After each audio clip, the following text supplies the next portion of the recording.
Hey guys, Dr. Michael Moeller here. Got some great questions today to talk about testosterone, but first I want to give a big thank you to Dr. Bryant.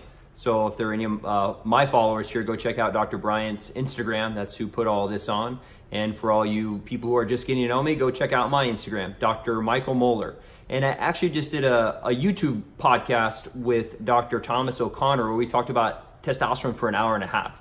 So we'll cover some things briefly here, but for more information, go check that out. So one of the first questions that I had was, what is the symptoms of low testosterone? Testosterone is the hormone that's highest in teenage boys. So it takes boys and turns them into men.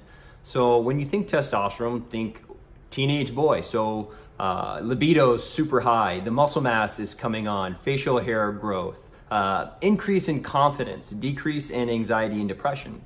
And so what we see in men is as they age, from about the time they hit 30, the testosterone starts to decline by about 1%. So we see the opposite of what happens to boys in puberty. The libido starts to go down, their confidence starts to decrease, the muscle mass, they start to lose that, and they start to often gain weight, specifically in the midsection. So testosterone's super important for all of those areas. So Michael, Dr. Moeller, what are some natural ways to increase your testosterone? Well, first, let's look at the things that decrease the testosterone. Sleep, sugar, and stress. So number one, make sure that you're getting enough sleep. Not getting enough sleep will absolutely kill your testosterone. Having too much sugar will absolutely kill your testosterone. And also making sure that you are not stressed. And basically the way all of those decrease your testosterone is that they produce the hormone called cortisol, which is the stress hormone.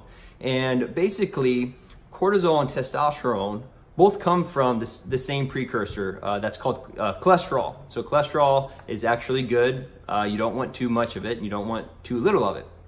And what can happen is the cholesterol can go to the cortisol. The cortisol steals it all from testosterone because your body will always prioritize producing a stress hormone over testosterone. Cortisol's the hormone of like breaking down and everything's kind of going wrong, and testosterone's the hormone of, increasing and building everything up. So one of the most common questions I get is, what are the natural ways to keep that going? So you need to make sure that you're getting enough zinc and magnesium. Having deficiencies in both of those will end up put you in a low testosterone state. High intensity interval training, making sure that you're working out and really exerting yourself. If you don't really exert yourself, we don't see that it increases the testosterone as much. So working on high, heavy movements like squats, deadlifts, bench presses are great for testosterone. And that kind of transitions us into when you use actual testosterone. To me, as a naturopathic doctor, I meet the patient where they're at. For men who are really, really low, we see a lot of depression. Suicide we see that a lot of guys that committed suicide had low testosterone. So it really depends on the patient whether or not I will use testosterone replacement or we can work on some of the natural things first. So that's kind of a brief overview of testosterone.